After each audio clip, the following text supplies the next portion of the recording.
খুব মজাদার একটা ঘটনা শুনবেন। আপনাদের আগ্রহ দেখে তো মনে হয় না শোনার ইচ্ছা আছে।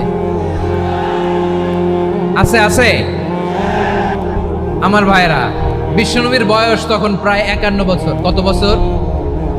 বিশ্বনবীর সবচেয়ে কাছের মানুষ খাদিজা রাদিয়াল্লাহু তাআলা আনহা ইন্তেকাল করেছেন। বিশ্বনবী বড্ড কষ্ট পেলেন, হৃদয়টা ভেঙে খান খান। যিনি ঘরের ভেতরে বিশ্বনবীকে সান্ত্বনা দিতেন, ভালোবাসা দিতেন, বাইরে গেলে কুরাইশরা বকাঝকা করে, অত্যাচার করে, কিন্তু আম্মাজান খাদিজা রাদিয়াল্লাহু তাআলা আনহা ঘরটারে এমন শান্তির নীড় বানায় রেখেছেন, এই ঘরের ভিতরে ঢুকলে বিশ্বনবীর কলিজাটা ঠান্ডা হয়ে যেত। এজন্য রব্বুল আলামিন বলেন, খাদিজা, ও আমার বান্দি খাদিজা, জান্নাতে এমন স্পেশাল একটা ঘর আমি তোমার জন্য রেডি করে রেখেছি। ওই ঘরের মধ্যে কোনো আওয়াজ নাই, ওই ঘরের মধ্যে কোনো নয়েজ নাই, ওই ঘরে কোনো বিশৃঙ্খলা নাই। কারণ মক্কার জমিনে আমার নবী কুরাইশদের বিশৃঙ্খলা, নয়েজ আর ঝামেলাগুলোকে উপেক্ষা করে যখন তোমার ঘরের ভিতরে ঢুকতো, ঘরটারে তুমি শান্তির নীড়, ঠান্ডা, নীরব, নিস্তব্ধ, নিঝুম আর শান্তির নীড় বানিয়ে রেখেছ। এজন্য জান্নাতে স্পেশাল একটা শান্তির নীড় আমি তোমারে উপহার দেব। ওই প্রিয়তমা স্ত্রী খাদিজা ইন্তেকাল করলেন, বিশ্বনবীর হৃদয় ভেঙে খান খান। আবার ওনার চাচা আবু তালেব ইন্তেকাল করলেন, যিনি পলিটিক্যাল শেল্টার দিতেন নবীকে। কে দিতেন? আবু তালেবের ভয়ে, বিশ্বনবীর এই চাচার ভয়ে কোনো মুশরিক নবীর গায়ে হাত দেওয়ার সাহস পায় নাই।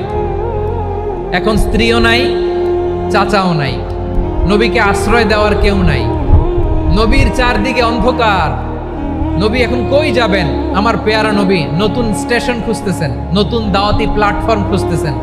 তিনি যায়েদ বিন হারেসা রাদিয়াল্লাহু তাআলা আনহুকে নিয়ে মক্কার পাশের একটা নেইবরিং সিটি তায়েফে চলে গেলেন।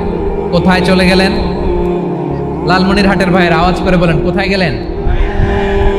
তায়েফে চলে গেলেন দিনের দাওয়াত দেওয়ার জন্য। কি দেওয়ার জন্য? নাকি জমি কিনতে গেছিলেন? জমি কিনতে? দুনিয়ার যশ খ্যাতির জন্য? নিজের কোনো লাভের জন্য? তায়েফবাসীদেরকে জাহান্নামের আগুন থেকে বাঁচানোর জন্য। আওয়াজ করে বলতে হবে, ঠিক কিনা? বিশ্বনবী বিশাল মরুপথ, পাহাড়ি পথ পাড়ি দিয়ে তায়েফের মরুজমিনে গেলেন কোরআনের দাওয়াত নিয়ে, ইমানের দাওয়াত নিয়ে। কিন্তু তায়েফের লোকেরা বিশ্বনবীর দাওয়াতকে শুধু প্রত্যাখ্যান করেই থামে নাই, তারা বিশ্বনবীর সাথে অত্যন্ত খারাপ আচরণ করেছে।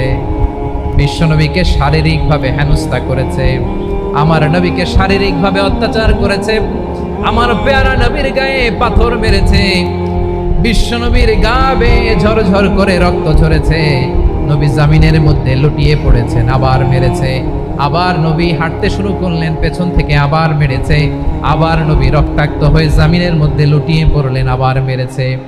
বিশ্বনবীর মতো এত সুশ্রী মানব, বিশ্বনবীর মতো এত শুভ্র মানব, বিশ্বনবীর মতো এমন চমৎকার দেহাবয়ব দিয়ে রব্বুল আলামিন কাউকে বানান নাই। এরকম চমৎকার মানুষটাকে তারা তায়েফের ওই জমিনে রক্তাক্ত করেছে। বিশ্বনবী দুনিয়ার কোনো স্বার্থের জন্য সেখানে যান নাই, নিজের কোনো লাভের জন্য, প্রাপ্তির জন্য যান নাই, তায়েফবাসীদের জাহান্নামের আগুন থেকে বাঁচাতে গিয়েছেন। ঠিক কিনা বলেন?